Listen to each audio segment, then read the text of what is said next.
Hello dear students, this is Nilesh Patil sir, your English teacher. And I'm here today to teach this beautiful poem Where the Mind is Without Fear, which is the very first poem in 10th SSC English textbook. Dear students, before we talk about the poem, let's know something about the poet and the background of this poem. I told you Rabindranath Tagore wrote this beautiful piece Where the Mind is Without Fear. It was written around 1900 and it was included in Tagore's collection of poems named Gitanjali. Many of you might have heard the name Gitanjali since it was the collection of poems for which Tagore received the Nobel Prize for Literature. It was in the year 1913 that Tagore was awarded with this prestigious award, and he was the first non-European to win this award. Dear students, Where the Mind is Without Fear is a vastly read and discussed poem. In fact, Tagore himself recited the lines of this poem in a session of Congress.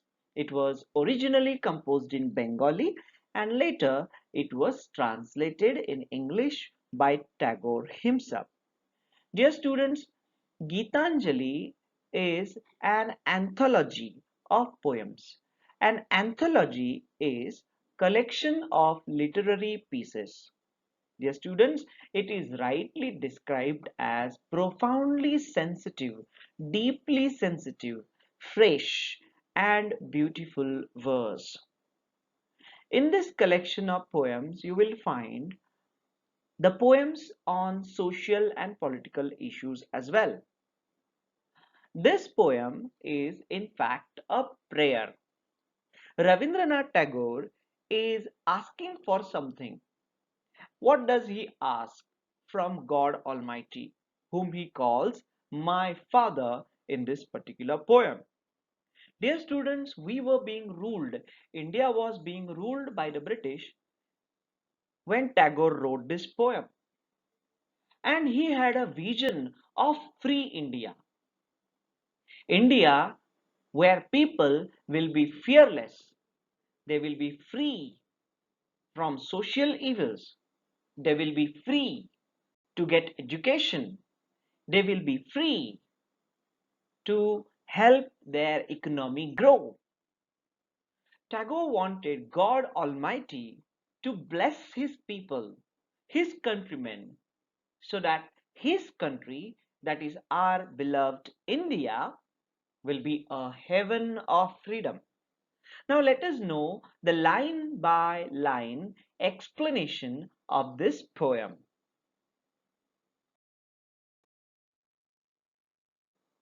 Where the mind is without fear and the head is held high.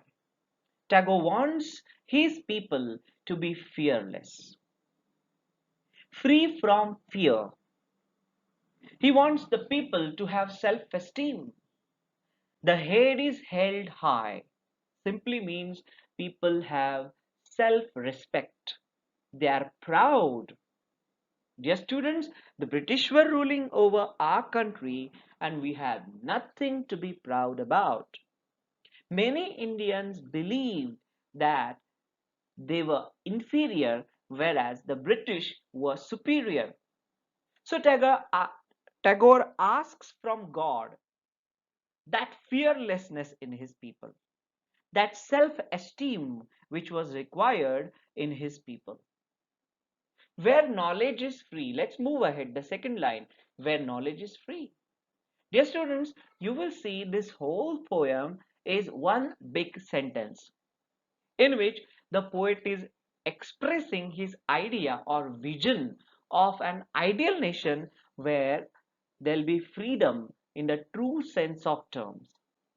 So he is imagining an ideal country, his country, where people will be fearless and they will have self-esteem, self-respect. He wants education, knowledge to be free. This does not mean that he wants it to be free in the market, but he wants it to be accessible to all. You might have an idea in the pre-independence period, not all people in India had the right to education. So he wants knowledge to be free.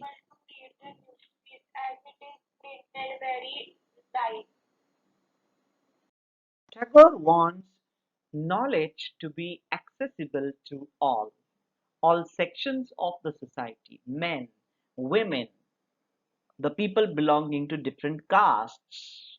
There should be no restriction on availing knowledge, where the world has not been broken up into fragments.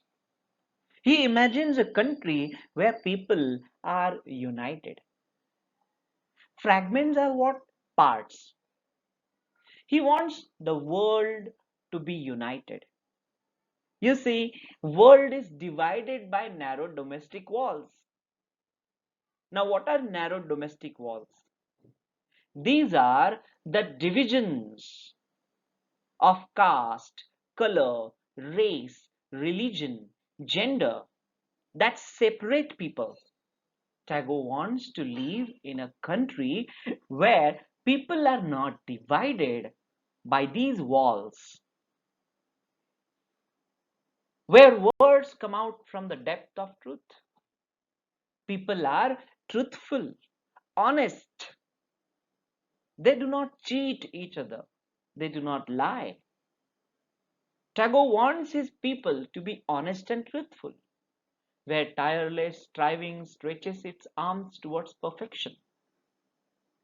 Tireless striving simply means continuous efforts. Rabindranath Tagore wants his people to take continuous efforts. Stretching arm simply refers to trying to achieve the goal. So he wants his people to try and achieve perfection in whatever the tasks they take up. You see, a country will be advanced when its people will strive, will take efforts to achieve perfection. Where the clear stream of reason has not lost its way. You need to understand this line, pay careful attention to it, where the clear stream of reason. Dear students, here the clear stream is compared with reason. But this comparison is indirect. Reason simply means logic, rationalism. Tagore wants that the clear stream of reason, that is rationalism, scientific approach, has not lost its way into the dreary desert sand of dead habit. Dear students, you need to understand the dreary desert sand here are the superstitions. Dreary desert, superstitions, customs, traditions that held us back. You might be aware many of the evils that existed in the pre-independence period and even in the post-independence period, we see some of these evils continue to exist in our society. These hold us back. One of them, the biggest of them, I would say, is superstitions. We see people in our country, unfortunately, even today, believe in dead habits, that is, customs which mean nothing, superstitions which deprive some classes and people of their basic rights, superstitions that hold us back. Now, Tagore did not just want to, I must say, he did not want to hurt the sentiments of the people.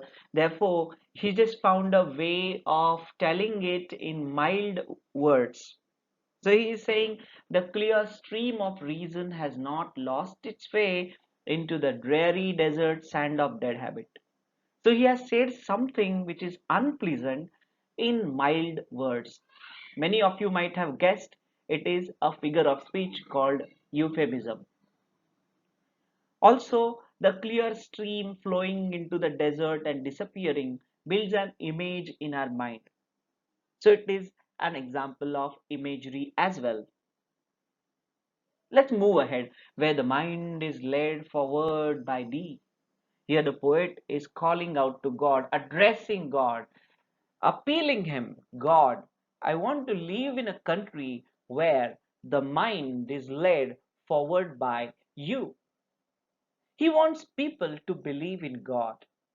He wants people. Tell that editor to publish an article on this issue. Tagore wants his people to believe in God, to be led by God Himself. Now, here you see, when we say that God is leading us, that simply means we know what is right and what is wrong. Our actions are noble. Tagore wants our actions to be noble. And that's why he is asking, appealing God to lead the people, the mind. Now, where to lead the mind? Into ever widening thought and action. Rabindranath Tagore wants people to take up actions that are noble, that are good. He wants them to have good thoughts, good deeds. Ever widening simply means broad minded. Into that haven of freedom, the last line is quite meaningful, dear students. If all these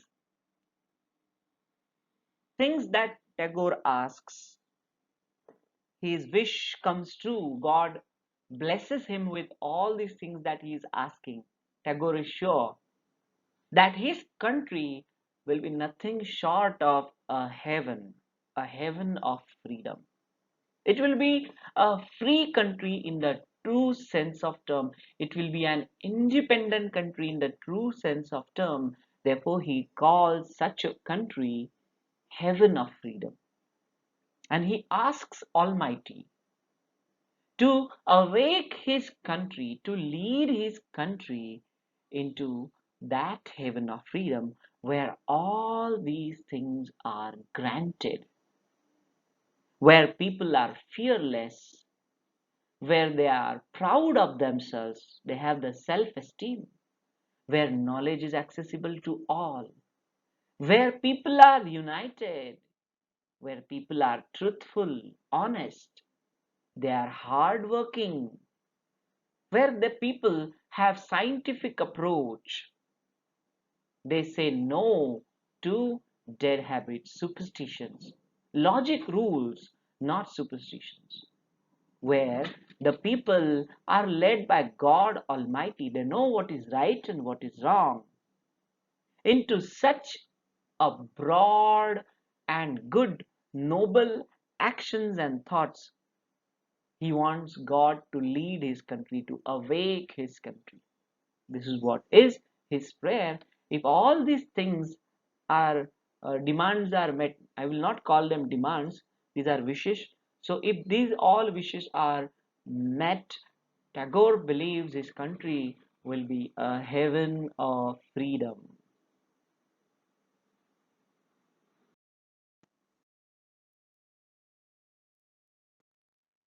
Dear students, having discussed the meaning of this poem, let's study the poetic devices used.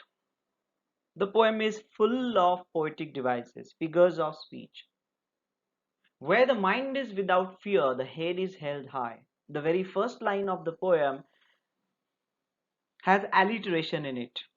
Yes, you can see sound h is repeated in quick succession.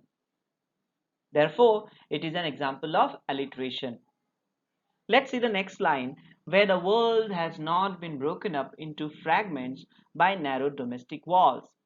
Dear students, I explained here narrow domestic walls stands for the divisions that are caused by caste, religion, gender. Excuse me, sir, in question 6. Here we see there is an indirect comparison. Narrow domestic walls stands for, as I said, the divisions that are based on caste, religion, gender, etc. So there's a comparison, but there's no word that shows the comparison clearly. You might know when we use words like, as, so, as, we call it simile. Here we call it metaphor as it is an indirect comparison. In the next line, where tireless striving stretches its arms towards perfection, you can see the poet is personifying an idea, that is tireless striving, continuous efforts. So he is personifying the idea. So a human quality of stretching hands is attributed to tireless striving. There is one more figure of speech in the same line. You might have noticed the sound sir is repeated in quick succession in striving stretches. Thus, it is also an example of alliteration.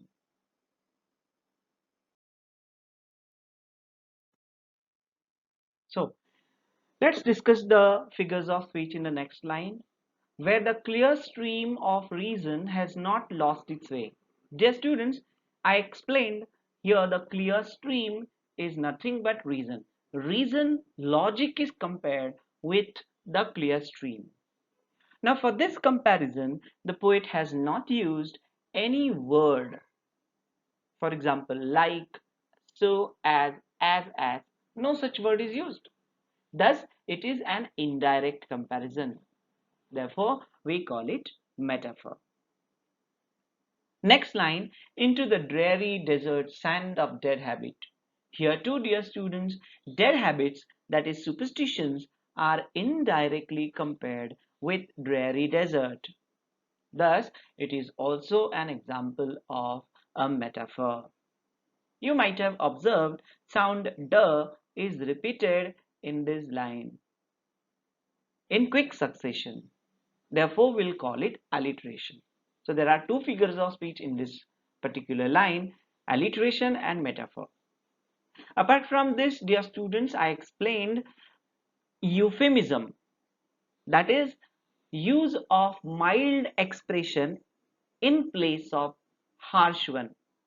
If Tagore had said in the lines that he wants to live in a country where people are not superstitious, it would have meant that he doesn't want to live with us Indians. The reason is we are or we were superstitious, so it would have been harsh to say. Therefore, he chose to say the same thing but in mild words, in different words, by using the image of clear stream, by using the image of dreary desert. He told the same thing but in mild way. Thus, it is euphemism. The next line, where the mind is led forward by thee. Dear students, I told you there's a direct address in this line. Therefore, it is an example of apostrophe when there is direct address to God. Now, here in this particular line, there's direct address to God, but whenever there's a direct address in a line of poem to someone that is not in existence or an idea, we call it apostrophe. We can see in the last line, into that heaven of freedom, my father, let my country awake. Here, Tagore addresses God as my father, and it is a direct address. Therefore, we'll call it apostrophe. Dear students, also here our country is being compared with heaven, heaven of freedom. This comparison too is indirect, so we shall call it metaphor. Thus, it is clear this poem is full of poetic devices and you need to study them very carefully. Let's move ahead. Dear friends, having discussed the figures of speech, the poetic devices, let's talk about the appreciation. You are aware appreciations are asked in board exam for 5 marks. So let's see how we can appreciate this poem. First, we'll have to tell the title of the poem, where the mind is without fear, is a thought-provoking poem written by Nobel laureate Rabindranath Tagore, an Indian writer, poet, and philosopher. Here we are talking about the poem and the poet. You may use a different word to describe the poem. Here I have used the adjective thought-provoking. The poem is written in free verse without any rhyme, scheme, or meter throughout the poem. Many of you might have understood what rhyme scheme is, and many of you already know that it is written in free verse, but some might have got confused in the word meter. Dear students, meter simply refers to rhythm in the poem. So there is no rhyme, no rhythm in this particular poem. Figures of speech like repetition, metaphor, personification are used to give more poetic effect. Dear students, I have listed repetition here only because in this whole poem you will observe the word where is repeated in the beginning of the lines. I have given an example for personification here. You may choose to write other examples which are explained in this video. Where tireless striving stretches its arm towards perfection. Here the poet has personified tireless striving, stretching its arm to reach its goal. Dear students, having discussed the title, the poet, rhyme scheme, and figures of speech, I will move ahead to talk about the central idea of this poem. It is simple, deeply sensitive poem which carries a universal appeal of peace and harmony. It is a prayer to God in which Tagore addresses God as my father and asks him to awaken his country into a heaven of freedom where there is a total freedom of good thoughts, good words and good actions. He wishes for a country where people should be free from fears, where knowledge would be free to all individuals and people from all castes and religions should be united. Dear friends, I hope this appreciation will give you some idea as to how we can write an appreciation. I have also provided the summary of this particular poem in this video. I hope this video will help you prepare for your board exams. Thank you for watching this video. Bye bye.